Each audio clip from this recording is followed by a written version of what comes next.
and welcome to BAVNAH News and Information, brought to you by the Bennington Area Visiting Nurse Association and Hospice. I'll be your host today, Marc Miele. At BAVNAH, we provide a wide range of services that enable people to remain in their homes and be safe while they're there. And while we're well known for our nursing, there are much more nursing services, many more nursing services, I should say, that we do provide. Today we'll be taking a closer look at speech therapy, occupational, and physical therapy. And today with us is Alice Hadley, who is BAVNAH's Clinical Manager of Rehabilitation Services and Quality Improvement Specialist. Welcome to the show, Alice. Thank you very much. My pleasure. Well, I'm glad you could be here today because there's a lot of different, some people might have a misunderstanding about three of the different types of therapy that we're going to be talking about. There's speech therapy, physical therapy, and occupational therapy. Would you take just a moment to kind of give us a quick breakdown of each individual one, and then we'll kind of delve into them separately? Sure. Well, first I just want to explain that each therapy requires extensive education, and most therapists are master's level prepared or higher. And they each have a different focus. For example, most people are familiar with physical therapy, and physical therapy will address issues if people are having something that is impeding their ability to move around. So they have a balance issue, they have pain, they have a joint problem, they have arthritis, etc. So a physical therapist would look at your ability to stand up from a chair, to walk, to balance, etc. An occupational therapist is somebody who looks at your daily life skills. So many things we take for granted. An occupational therapist can help anyone who's having difficulty with self-care skills such as bathing, dressing, grooming. If you have a shoulder pain or shoulder problems, it's very hard to reach up and comb your hair. They might also look at somebody who's lost their fine motor control, so it becomes more difficult for people to button clothes or to open a pill bottle. They also specialize in helping people who have visual impairments. As we age, our vision changes, but we were just talking about yes, that. but some people are also challenged by visual impairments, and they're kind of experts at finding resources and tools to adapt your environment to make it easier to live your daily life and to go about your way. And then speech pathology is known for, a lot of people know speech therapy for speaking, if you're having trouble speaking or expressing yourself after a stroke, for example. But they are also very skilled in helping people with changes to swallowing. So some disabilities, some diseases, as they progress, you have more difficulty with swallowing. So they focus on swallowing skills, communication skills, both written, writing, and speaking. And sometimes, for example, again, after a stroke or with some disease process, you have some difficulty with your thought processing, and they are very good at facilitating, helping people with memory issues and so forth. Well, long as we're on the subject of this, how would, if somebody needed to get a referral to come to get services, home care services, what would there be, how would somebody go about that? Do they need to get a referral from their doctor, or can somebody just call up and say, I think my parent at home is having troubles doing something specific? Can they call up the visiting nurse and have somebody come out, or how does that work? They can call, you can call the visiting nurses directly. All services work under a doctor's orders, so each therapist can treat patients, but they have to have a doctor's orders. But we don't want to make it difficult for people, so you can call the office and we can contact your doctor and get the referral in place. Or you could have a conversation with your physician and say, I'm noticing a change, could we have an evaluation at least? And it would be, because we're a home care agency, we service people who are homebound, and all insurers pay for these services at home. So there is typically not a cost to patients. Sometimes there is a copay if it's a private insurer, but for example, Medicare and Medicaid, we accept what they pay us, and so there's no cost to the patient. Yeah, which is why we do a lot of fundraising too. Yes, to help, exactly. help supplement that incurred cost.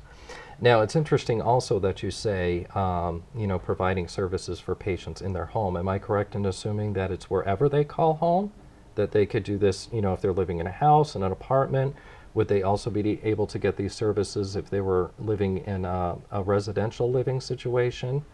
It depends. So, for example, if it's a senior assisted living community, then the answer would be yes. Any Okay. place that didn't have the services on site. Right. So, if it was a facility that had therapy in-house, then no, we wouldn't go there. But most people it would be in their home, their apartment, their mobile home, wherever they live. We see a lot of clients in senior housing. So we're very flexible in where we see people. And the nice thing about having care at home is it's very customized to your environment. So, you know, if you are, you're just coming home after a hip replacement and your bedroom and bathroom are on the second floor and you can no longer get in your shower, it's a great way for PT and OT to come in and help you get moving again, help you get strong, help you with your balance, help you get back to caring for yourself, dressing yourself. We like to be independent. Nobody wants help putting on their clothes, or Right. so it's kind of a perfect setting because it's pertinent to you. And many people have pets, and after a surgery or with a disability or disease, they become less able to care for their pets, and so that's something that OT would look at, or PT. You know, how can we manage caring for you in your environment? What's important to you at And home? statistically, too, people recuperate much better when they're in their own settings, when they're in the comfort of their own home. They have the sights and sounds of their home. It's almost, they just feel a little bit more empowered, too, There's and just a little bit more comfortable Right. where they are. They're very comfortable, and we are very aware that we are guests in their home. So we try our best to be, you know, accommodate scheduling needs. You know, to if you're a morning person, you probably want to have your therapy visit in the morning. You don't want to have it at 3 o'clock in the afternoon. So we try to accommodate that. And people tend to do very well at home. You're surrounded by your family, the foods you're comfortable with, you're used to eating, your pets, etc. It's just a more customized level of care. Sure.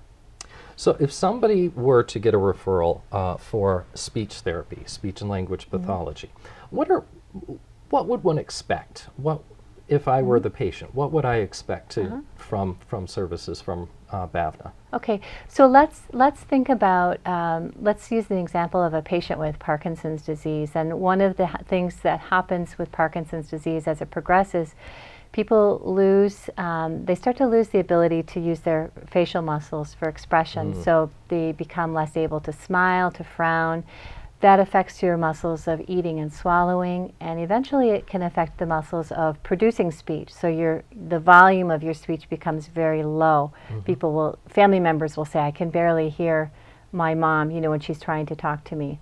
So a speech therapist would come in, and the first session is an evaluation. Let's find out what's going on with you. You know, what are you concerned about? What are your goals? What would you like to see? You know, we decide on the goals together. I don't come in and tell you this is what we're going to do. We decide what's important to you. And so the speech pathologist would come in and they would assess the muscles of facial expression. You know, they would assess swallow. They would talk to the family. Has the person had trouble with choking or pocketing food? Sometimes a symptom that somebody is not doing well with their swallow is they have recurrent pneumonias because the food is going down the wrong tube, basically.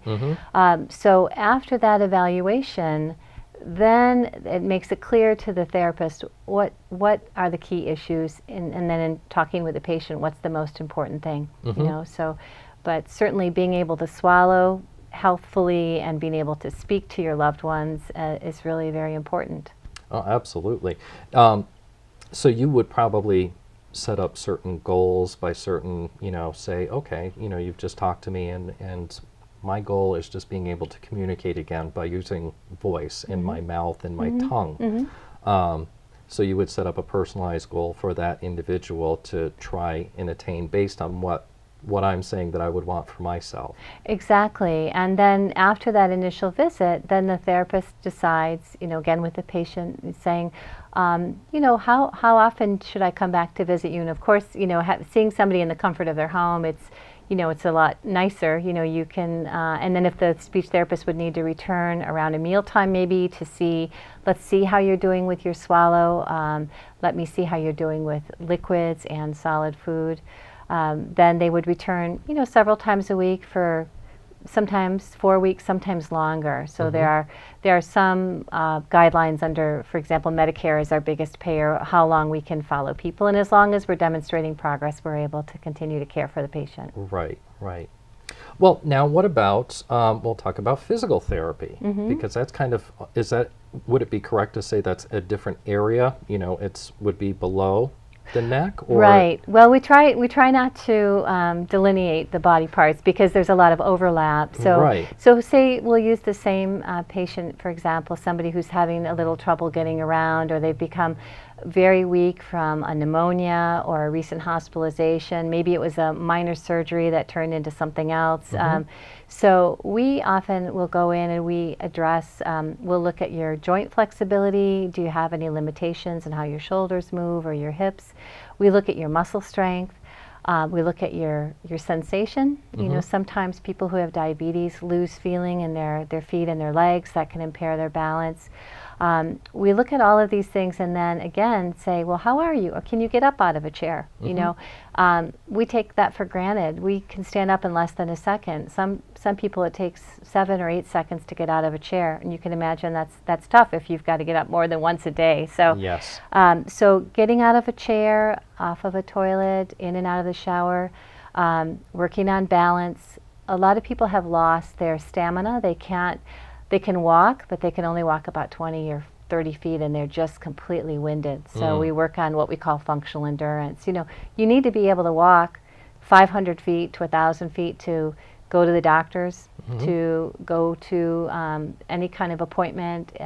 Eventually you're going to be returning to life again and going to the grocery store. So you have to be able to get up, walk, balance, carry something in your hand, and be strong enough to do that. So those are kind of the key areas we focus on. So if somebody were, for example, a patient who seldom leaves their home, may not drive, so in-home nursing care is going to be, something that's going to benefit them. Right. If they were to fall and let's say they've broken their hip, this is where the physical therapy would come into play to help them. And we're going to talk about occupational therapy too, because that plays into it, but physical therapy in the home as well to help somebody to, and let me know if I'm going off track, but help them to maybe regain some of the lost mobility or strengthen the muscles that they're going to need to strengthen to get that hip joint working properly again. Is that part of the physical therapy? Exactly.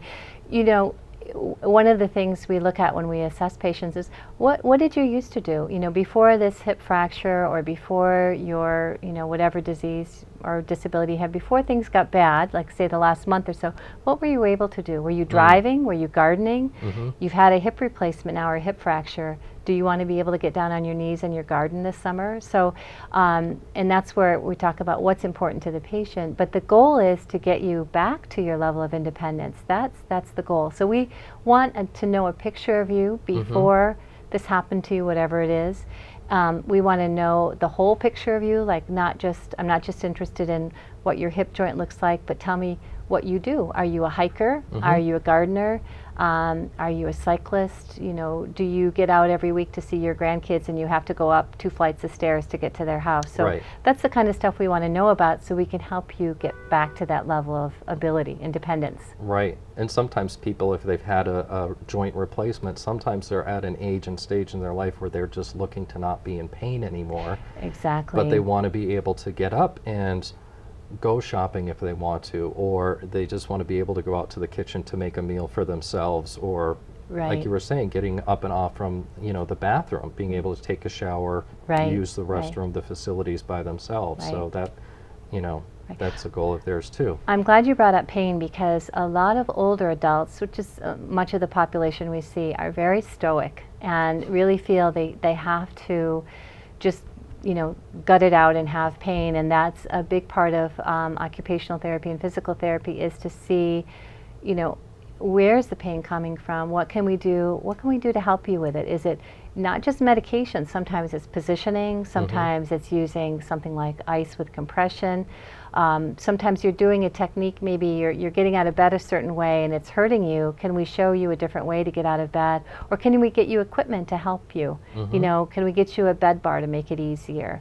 Do you need rails over the toilet seat to get up more easily? There are lots of devices that can make things simpler for you, but pain is definitely a target area. We want you to be as comfortable as possible when you're moving around. Otherwise, you won't move. Right. And it's true too, and that's where the initial assessment comes into play and why it's so important. You know, some people might look and think, well, okay, they're going to come over and talk to me today, and all right, what kind of questions is she going to ask me today? But there's a reason behind why you're asking these questions. It isn't to poke and prod. It is to poke and prod because you want to know what the quality of life is that the patients are looking for, what they want to attain from having us come into their home and help them. We're not here to order them around. We're here to be, what is it that you want to do? We're here to help. So occupational therapy was next on my list and is next on my list because it seems to have a lot of different facets to it. That kind of flow in and out of, maybe physical therapy and maybe even some speech therapy. I could be wrong, but so I'd like to talk about that next and just find out a little bit more about that. Yeah, occupational therapy really does, it's its own specialty, but it does overlap quite a bit with speech therapy and physical therapy. For example, if you have a patient that is having a hard time with feeding or swallowing, the OT is very involved in helping that patient regain their ability to do meal preparation. So the OT and the speech therapist would work together and say, well, what kind of food textures are needed for this person while they're getting their muscles are getting stronger. And so OT would work on helping the patient be more independent in preparing their food. Maybe there's an adaptive drinking cup or a utensil. They have specially adapted utensils for eating that make things easier. So they might overlap there. And as far as physical therapy and occupational therapy, they overlap quite a bit, and even though they're their own specialty. So for example, a physical therapist might see a patient after shoulder surgery and be working on shoulder flexibility, shoulder strength, posture, position, balance, and so forth. And the OT's focus would be, they also want to get the shoulder stronger, but it's in regards to dressing, bathing, being able to use a hairbrush and brush your hair, being able to reach up into your cupboard to get food, to prepare food, bending down and getting wet laundry out of a washing machine and putting it in a dryer, folding laundry, things like that, those daily life skills that they really help you get back to your independence. And we take for granted when we don't have them anymore. We take so much for granted. I know, because when I do the laundry too, it's kind of like, oh, I have to go do my laundry, and then when my back goes out on me, it's a really big chore, so when it heals itself or starting to feel better, I'm like, okay, doing the laundry, I'm not going to complain about this anymore because now I can reach into the dryer and pull out my laundry. What other kinds of care might one expect out of occupational therapy? So it's a focus on what an individual patient is looking for out of their daily life settings, just setting those goals for whatever they were doing prior to this. Right, and well, in addition to that, we talked about simple things like bathing, dressing, making a meal, carrying a cup of water, things we take for granted. Occupational therapy will also look at, what are your hobbies? Were you a bridge player? Were you somebody who you really enjoyed reading? So for example, we had a patient who loved to read, just enjoyed it so much, but her hands were very arthritic. She could no longer support the weight of a book. So the OT was in trying to figure out a way, what can we do to take the weight of the book off of her hands? And eventually this person had a real difficulty turning a page. So can we have an adaptive tool to help turn the page? Can we, and eventually they got her on an electronic reader. So it was a great intervention because this patient's quality of life was greatly enhanced by her ability to read. So occupational therapy, also things like people who are visually impaired, we'll get them connected with things to make life easier in their home. And just they're a great resource for adaptive devices and problem solving with patients. Tell me what it is you'd like to do. What are you struggling with? Let's look at it together. Show me how you used to do it, or tell me how you used to do it, and now let's figure out a way to modify it so you can go back to enjoying that activity. So not just basic life skills like dressing and bathing, but the things that enhance life, your hobbies or your interests.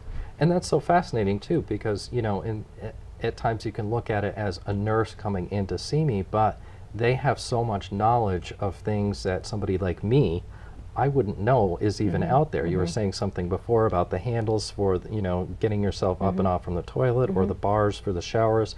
Some of those things people already know about, but there's so many other little gadgets out there nobody would even know is available to them. So having somebody, a therapist come in, whether it be physical, occupational, or speech, they're going to have all of this knowledge and training and education to say, look, Mr. Miele, we have this product right here, or something that we think is going to be able to help you in that modification process. Let's just see how it works for you. And that could be the difference between night and day for somebody like me who...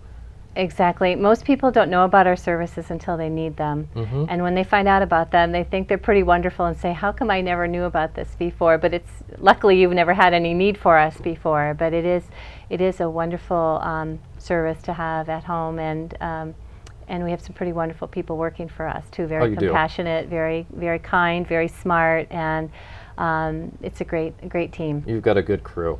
Now, what age range does the Bennington Area Visiting Nurse and Hospice work with? Is there any set age range, or can you work pediatrics as well as adults? We see children to older adults. So we do see children, pediatric cases for speech therapy, occupational therapy, and physical therapy. We have a whole set of therapists who follow children, infants and children. And we see young adults, unfortunately, sometimes have accidents, so ski accidents or motor vehicle accidents. And then we see right through middle-aged adults and older adults up into 93, 100-year-old patients. And you can always get better in some capacity, so we see the whole spectrum of clients and age. Well, that's great. I think it's just a phenomenal job that the staff is able to do.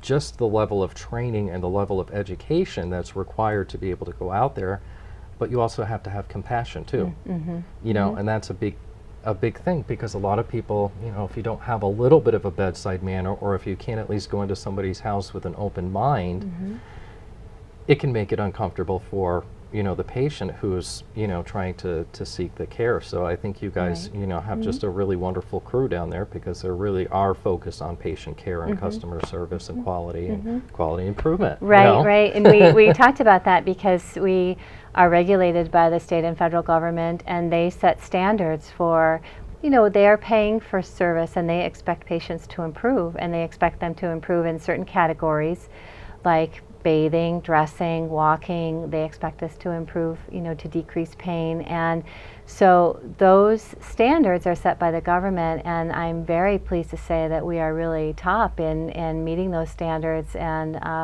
we're very skilled, and we're pleased with our outcomes, and so is the federal government, so that's a good thing. I was going to say, I took down a couple of notes before we came here, and I know we've got a few minutes left, so I wanted to touch base on this.